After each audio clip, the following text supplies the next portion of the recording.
Hello, hello. Well, for those of you that have already logged on ahead of time, welcome.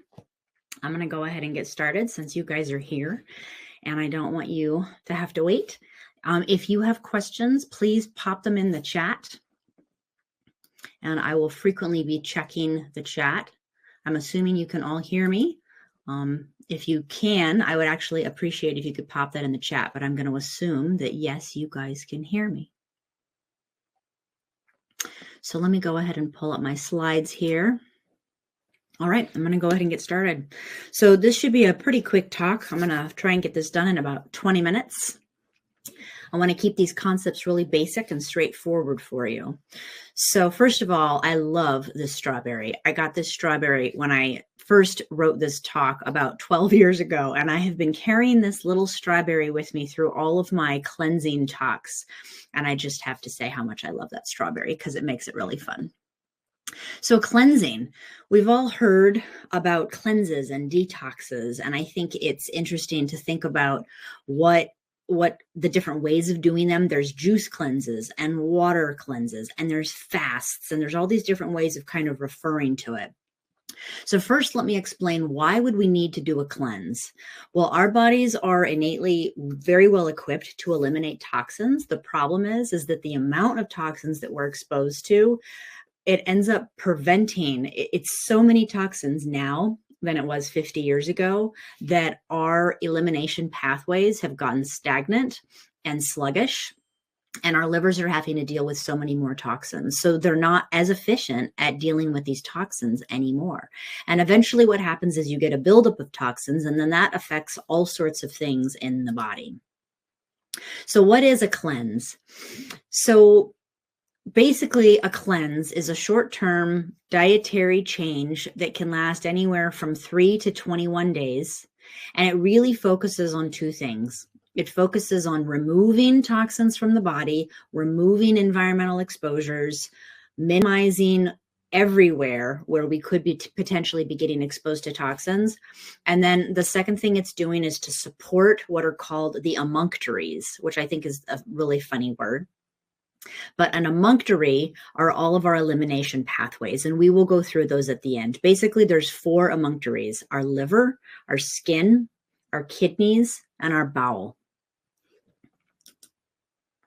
So symptoms that are helped by a cleanse. This is a very long list, actually. This is not a comprehensive list. I always say the gut is a inward, really, I'm going to back up. I say the skin is an outward representation of the gut. And so anything that's going wrong on the skin is usually coming from the gut. Sometimes it's a hormonal problem, and sometimes there's other things that can cause it, but it's usually either a hormonal problem or a gut problem. So acne is a common problem that when you do a cleanse, it will clear up. Allergies, brain fog, bloating, constipation, fatigue, gas, headaches, indigestion, muscle aches, pains, joint pains, rheumatoid arthritis, constipation, irritable bowel problems.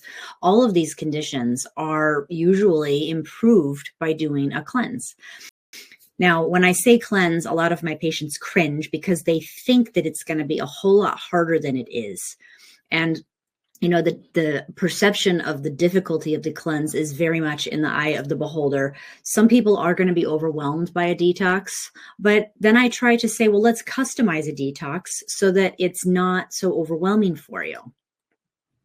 So the purpose of the cleanse is to basically give the body a vacation from the daily tasks of digesting and metabolizing the foods that we eat on a regular basis, and then to help speed up toxin clearance from all of the body's emunctories, our toxin processing pathways. This is a food sensitivity panel that I will oftentimes do on patients to look to see if there's different types of foods. When you take out all of the common foods and symptoms clear up, oftentimes that is a trigger for me to say, I think you're allergic to some of those foods. Now, let me back up. We say the word allergic, but to me, these foods are not technically allergies. To me, these foods are sensitivities. An allergy to a food is a food that actually causes an immune reaction. And actually, that's what these black lines are. These are measuring An IgE is immunoglobulin that is elevated when you have an anaphylactic reaction to a food. Those are real allergies. Someone eats shrimp and their throat closes. Someone has pineapple and they notice that they have like a tickle or an itch in the back of their throat. Those are allergies. Food sensitivities are going to be foods that don't necessarily cause an IgE reaction. Instead, they're causing an IgG reaction, which take many more days to develop, and it's more of a slow, insidious inflammatory response in the background. So if we do a cleanse and a lot of their symptoms clear up, it's a flag for me to offer doing a food sensitivity test. Now, one of the challenges with this is that your body is not going to have made a bunch of antibodies to a food that you're sensitive to if you haven't been eating the food. So right after a cleanse is not the best time to do a food sensitivity test because your body will have lower antibodies than it would if you had been eating the food. So I won't usually want to waste someone's money by doing the test right after a cleanse. Sometimes they will still show up high, and those are going to be true food sensitivities. So understanding what food sensitivities are is important because it's kind of part of the cleanse. This is the second half of that food sensitivity panel. So the benefits of a cleanse are very obvious. When you clear out the toxins and you clear out anything that has been stored in our bone cells, our fat cells, you're going to feel better. Metabolism is going to work better. Our energy is going to be better. Our mood will be better. The brain fog will be better. Complexion will be better. Circulation, weight loss will oftentimes result. Improved digestion, allergies will get better. So as I said, I want to keep this really simple. So what does a cleanse entail? It's out with the bad, in with the good, and supporting those body systems. So I'm going to go through each of these steps. So a cleanse overview, out with the bad. I pretty much think of this as toxic foods, toxins in the environment, and I also put on here toxic habits. Anytime anyone commits to doing, whether it's 3 days or 21 days or a month-long cleanse, I want them to also assess what are some of the toxic or less healthy habits that we have, like scrolling on social media right before bed every single night, or too much TV, or whether there's a smoking habit or a drinking habit, or any other habits that you can tell are probably not as good for the physiology of your body. I encourage people to use this time as a time to kind of try to minimize what is happening in there. So this is a list of the foods that I will give people in the cleanse. Generally, I'm going to tell them to avoid all dairy. So dairy substitutes are okay, like rice milk or almond milk or cashew milk. But in general, even if you don't have lactose intolerance, and even if you think you will tolerate dairy just fine, dairy itself is a little bit of a mucus-forming food, meaning our body makes a little bit more mucus when we are exposed to dairy. So I use this as an opportunity to say, let's take dairy out for 3 or 12 or 14 or 21 days, and let's just see how you do without dairy. And sometimes symptoms clear up that they didn't even know they had. Sleep apnea can clear up. Congestion can clear up. Another thing I usually take out of their diet for this duration are grains. This is probably the hardest one to take out. This means taking out corn, gluten, and then wheat, barley, rye, spelt. I also take out the starchy foods like potatoes, tapioca, taking out rice. So taking out wheat and rice is probably one of the most significant things. And this is where people struggle the most because it's very hard when I tell them that they can't have the bread that they're used to having or the crackers. And then when I say they can't have rice, then they feel like there's no other grains for them to have. And I remind them that's the point. I want you to basically be eating fruits and vegetables and non-starchy vegetables and taking out those grains. Grain is also a fairly inflammatory food. Now in the spectrum of grains, you can have healthier grains and unhealthier grains depending on how they've been processed. And from a long-term wellness perspective, it's fine to have these grains. I don't want people to necessarily go grain-free forever.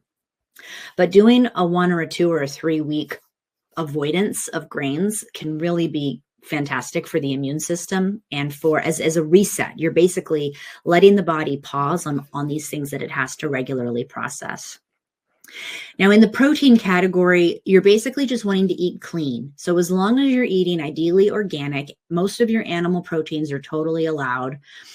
But processed meats here are what I want them to avoid. So that's why cold cuts and frankfurters and sausages and any sort of canned meats are in there. Eggs and soy are also among the most common food sensitivities. So if you're going to bother doing a cleanse, I usually encourage them, let's hold on egg and hold on soy also during this time so that we can see how you do when we take out the most common food sensitivities. The most common food sensitivities is gluten or wheat, dairy, egg, soy, corn, and a lot of people also have just an immune reaction to sugar. So when you take out sugar, their IBS clears up, their acne clears up, their migraines go away. In the vegetable category, pretty much all vegetables are allowed except for canned or creamed vegetables. Nightshades like bell peppers, tomatoes, and eggplant and potatoes. These foods, these nightshade foods are oftentimes inflammatory for our joints. So for anyone that has arthritis or joint pains, rheumatoid arthritis, or any of the arthritic conditions, I'll say use this as a time. Let's hold on the nightshades and we'll see how you do without them. Now, if they don't have any joint pain, I'm fine keeping those nightshades in their diet. Fruits are fine. Just watch your sugar intake. Soups, it just depends on what is made in the soup. Beverages, you're basically avoiding beverages that have milk or dairy. Coffee and black tea, I won't necessarily avoid, but I'll have them limit or let's reduce. If they usually have 4 cups a day, let's try doing 1.5 or 2. And I really try to bring it down. And we use this again as an opportunity to kind of educate about what the coffee is doing. Coffee is very stimulating to our mitochondria. It makes us make more ATP. It makes our brain alert. It makes adrenaline. It makes cortisol. It makes all of our hormones, and it helps you with being alert. The problem is that you just forced the body to overproduce more of all of those chemicals than it normally does in that window of time. And then the body has a crash, and then the body feels it. Most of your fats and oils are all fine. I do have them avoid processed butters, especially processed fats, especially things like trans fats or any commercial salad dressings. But if they want to make their own salad dressings at home, that's fine as long as they're using clean products. Nuts and seeds are all allowed. Generally, I say avoid peanuts. Peanuts are oftentimes high in aflatoxin, which is a mold. So if we're going to do a cleanse, I'll usually have them avoid those. And then sweeteners, I have them try to avoid all sugar-based sweeteners. So that would be no honey, no sugar, no molasses, definitely no corn syrup, which should never be in your diet anyway. And I try to have them avoid even the artificial sweeteners because what we're wanting to do is reset their salivary and their taste nerves so that when they're done with the cleanse, it's amazing. They usually will tell me that they can taste better or things taste sweeter than they did before without needing to add the sugar. Stevia is okay, but I still encourage them to try and do less. So we're trying to reset.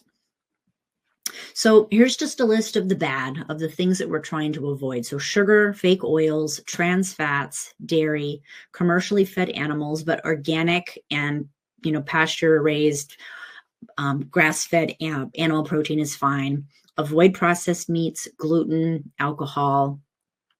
Ideally avoid all of these artificial flavors, MSGs, fast food, all of that you want to avoid during the period. Now here's just a few little specifics. So wheat has a protein in it called gluten. If you have celiac disease is where you have a autoimmune disease to gluten, and it is a severe gluten allergy. It's dangerous and severe. So for celiac people, they have to avoid gluten. It's a 100% strict rule. If you don't have celiac, you may still have just a gluten sensitivity. And for those people, I have them avoid wheat for this time. Gluten causes water retention. It causes stagnation, which is going to affect function, and it causes inflammation. It's an inflammatory grain. This picture of sugar I find super fascinating because I help people, I teach people about understanding the macronutrients. Our macronutrients are protein, fiber, fat, and carbohydrate. We all know what proteins are, and most of us know what fibers are. Fibers are going to be in our vegetables, and we all know what fats are. But carbohydrates is interesting because broccoli is all carbohydrate. There's a little protein in it. Pasta is all carbohydrate. I'm accessing cake flour, that is all carbohydrate. Now, the difference between cake and pasta and broccoli is how quickly it gets broken down into sugar. The more fiber in it, the more slowly it will get broken down into sugar. So when I tell people that broccoli is all sugar, it's kind of this mind thing. Or those fruit juices, when you go and you get an Odwalla fruit juice or a whatever, the Jamba Juice fruit juice, you think that you're doing good by having the super healthy fruit juice, but really the fruit juice is all sugar. And the less fiber that's in there and the less protein that you're having around the time you're having that drink, the more quickly that juice is going to all get converted into sugar. And unburnt sugar in our body, if we don't burn it right away, we store it as fat. Sugar has no storage. You don't store sugar. You store sugar as fat and triglycerides. So this picture I find extremely motivating to kind of conceptually understand this much pasta equals this much sugar, which I think is a mind blown. Sugar is sticky. It is sticky outside of our bodies and it is sticky inside of our bodies. So it causes damage to blood vessels and nerves and cell receptors, and eventually that causes cell damage. If you want to take a photo of this page with your phone, there will be a recording of this sent out, but I have a couple of pages of what sugar does. If there was one food I could remove from people's diets, it would be sugar. The number of things that it does is just staggering. So take a picture of this page here. I will wait one more minute while you grab your phone and get a photo, and then you can later go back and look at all of these things. It messes with your brain. It messes with your collagen. It messes with gallstones. It can lead to appendicitis and hemorrhoids and vein problems. It affects your absorption of other nutrients and allergies and eczema and atherosclerosis and cardiovascular disease. And I've got one more slide for you on all of the things that sugar does. It's pretty amazing. This one here, sugar adversely affects our urinary electrolyte composition. This is one of the reasons why sugar causes swelling. People complain about swelling in their ankles, or they have that kind of pitting swelling in their lower legs. Take out sugar and see what happens to that swelling. We also have a number of environmental toxins. We've got heavy metals. These are things like lead, mercury, and arsenic. These are found in paints and some fish and contaminated soil, which then goes into our foods. BPCs, these are polychlorinated biphenyls. These are also in our water and soil. Pesticides and herbicides. VOCs, these are volatile organic compounds. These are in paints and solvents. Phthalates are found in our plastics. Dioxins, these are industrial that end up in our water and soil. And PFAS, these are forever chemicals that you've probably started to hear about. These are things in like our non-stick cookware, so Teflon. Ideally, you want to find a cooking set that does not have these forever chemicals in them. If you're super motivated to know about the cookingware that doesn't have this and you need a reference, let me know. There's a company I used to use, but they recently started putting chemical back in their pan, and it was extremely disappointing. So where do we get exposed to these chemicals? We get it from our water. Now, this is even if you have city filtered water. Now, when I say filtered, I mean just city filtered. If you have a reverse osmosis filter in your home, it is taking most of these things out. Air pollution, this is a hard one. We cannot get away from that. Seafood is going to expose us. Household dust has these things. Our personal care products, things like creams and lotions and toothbrushes and deodorants, all of those things have a lot of these chemicals in them. And then food packaging. So here's some tips to minimize exposure.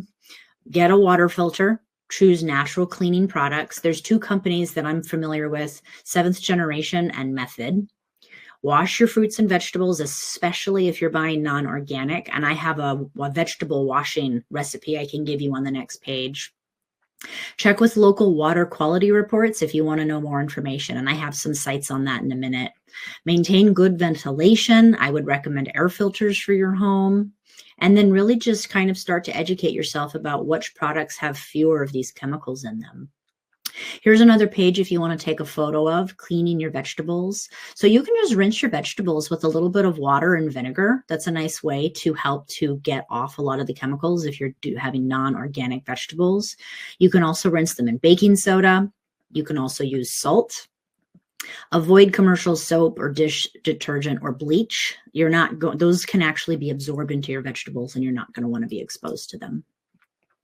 Air filters. So there's 3 companies at the top of the list. I have no affiliation with these companies. I have a Blue Air. I have a number of Blue Air filters in the office and my home.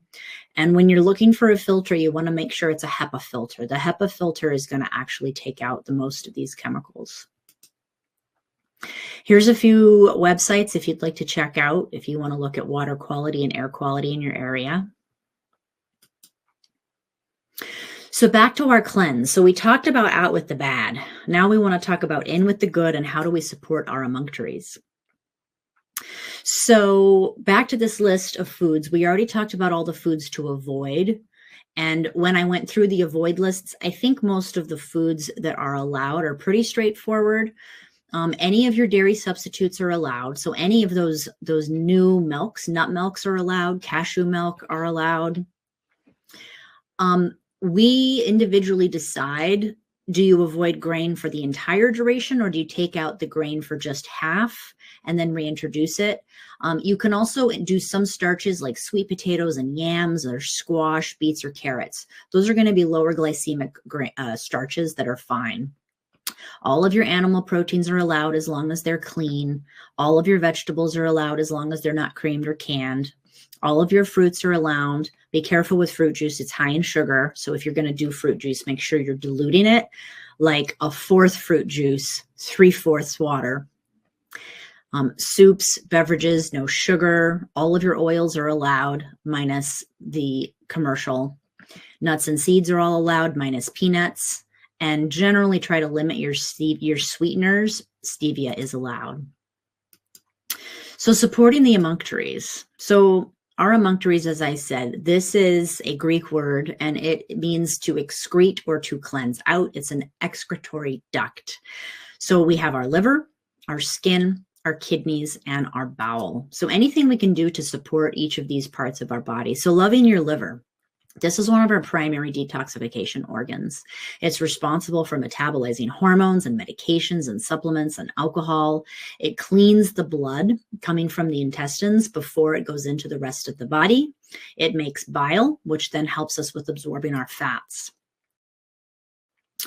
Liver detoxification is broken down into basically 3 phases. Phase 1 is where the toxins come in and our body makes them fat soluble. And then phase 2 is where our body makes them water soluble. Once they're water soluble, then the body can eliminate the toxins either through the kidney and we pee them out, or it goes back into the intestines through the gallbladder into the bile, and then it goes into our stool and we poop it out. Now, in a number of the cleanse kits that I use, the cleanse kits basically come with protein powders to optimize protein, and then a number of supplements that help support phase 1 and phase 2 liver elimination. There's a lot of different ways of doing detoxes. I don't do juice fasts. I don't do water fasts. I worked at a fasting clinic in Northern California during my residency, and I was there for about a week. It was an on-site fasting clinic, and it was amazing what I saw happen. People were very quickly reversing chronic diseases by doing these long-term water and juice fasts. But this was a place where they had a room. They were living there for a month. They were being supervised by a physician. I think a 1 or a 2 or a 3-day fast is totally fine. There is a fast that I will do with patients now. It's called the fasting mimicking diet. You can check their website out. It's called Prolon, and it's a 5-day fast that is actually very effective at reducing inflammation, reducing cholesterol, lowering all of our inflammatory markers. And I think 5 days is a good time to do it. And that fasting mimicking diet is a safe and easy thing to do on your own. You don't necessarily need to be physician supervised. The most common cleansing I'm doing with patients is I give them a kit, and the kit has the protein powder and some liver cleansing supplements. And then they're still eating food during this cleanse. So they can do this. I'm actually going to be doing this. I'm going to offer a program in January where I'm going to be doing my own cleanse. It's going to be a 21-day cleanse that I do myself. And I'm calling it Cleanse with the Doc. And if you want to do it with me, you are welcome to do it with me. You're going to want to buy your kit ahead of time if you'd like to do it. And I'll share with you guys where you can get the kits on Fullscript.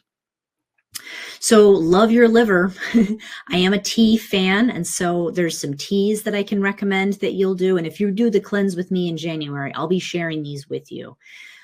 So the detox, nutritive teas, castor oil packs. This is a treatment that you can do where you get castor oil, you saturate a wool cloth, you put it over your liver, and you put a hot pack over that, and you sit there for 15, 20 minutes. And the heat drives in that oil, and the oil is anti-inflammatory, and it helps to increase circulation to your liver, which increases our detoxification in the liver. Bowel benefits. So you have to make sure you're pooping every day if you're doing a cleanse. If you get backed up or constipated, you're now reabsorbing those toxins in the colon. So your bowels are made up of the small and the large intestine. The intestines are a long continuous tube running from the pyloric sphincter of the stomach all the way out to the anus. So what you're doing is you're wanting to make sure everything is moving. So sometimes I'll add a fiber powder to help move things along. In the small intestine, what is happening is you're absorbing your nutrients. That's where you absorb all of your nutrients. You may have heard of SIBO, small intestinal bacterial overgrowth. This is a common thing, is I see a lot of SIBO clear up after. SIBO is when the bacteria that is supposed to live in the large intestine travels backwards up into the small intestine. The large intestine is where we absorb our water and our fat-soluble vitamins. And then, of course, it's going to put everything together and create stool. And then that's where we eliminate our toxins. So certain foods can be irritating to the intestines. So we're going to avoid those foods. We talked about sugar and gluten. Any sort of persistent exposure is causing this underlying GI inflammation. And then that can lead to all the symptoms we talked about that the cleanse would help. Over time, this inflammation turns into sluggish, ineffective digestion, and you don't absorb your nutrients very well. So how do we clean our bowel? We clean up our food, we clean up our diet. There's some detoxifying teas that I like to use, castor oil packs. If the person is motivated to be more aggressive with their detox, they can do enemas or colonics. An enema you can do at home, and a colonic you do with a colon hydrotherapist. Taking care of your kidneys. So same thing, there's a number of herbs that are nice and healing and supportive for kidney function. Trace minerals or electrolytes in our water is going to help our kidneys. Just hydrating. Most people do not drink enough. We should be drinking half of our body weight in ounces. So if you weigh 150 pounds, you need 75 ounces of water a day. I usually round up for people that live in Arizona because it is so dry here, and you really want to be peeing often. So those are things we can do for our kidneys. These are the two detox kits that I recommend. One of them is called Paleo Cleanse. This is it's a hydrolyzed beef protein powder. And the kit also comes with some supplements that help clean out the liver and the gut and the kidneys. And the NutriClear is another protein powder that I use, but this one's pea-based. So if someone they're not interested in using an animal protein source in their protein powder, then I will use NutriClear. They both come in different flavors. There's a chocolate and a vanilla, and the Paleo Cleanse even has a strawberry vanilla flavored. I don't know if you can click on this link or not. I'm going to put the link in here and see if it gives you guys that link. I just put it in the chat too. So that link should take you to Fullscript. I am assuming those of you that are watching the webinar are already patients of ours at Living Wellness Medical Center. So you should have an account at FullScript. If you'd like to purchase one of these kits, that link will take you to a shopping cart that has all of my favorite cleanse kits in it. And then just remove the cleanse kit you don't want and just pick whichever one you want. So hopefully this was informative and gave you guys some ideas and motivation to do a cleanse. I will be having another webinar in January where I will be talking about doing the cleanse with me. It'll be the cleanse with the doc, and I will be doing the cleanse with you guys. So I hope you guys have a wonderful holiday. I'm loving our cooler time of year. I'm hoping that you guys got all the information you wanted. I'm going to wait 1 minute in case anyone has any questions. You are so welcome, Marta. Thank you for coming. I hope you guys have a wonderful holiday and enjoy yourselves, splurge, have fun, and then do a cleanse in January. Have a good time. Happy holidays. Take care.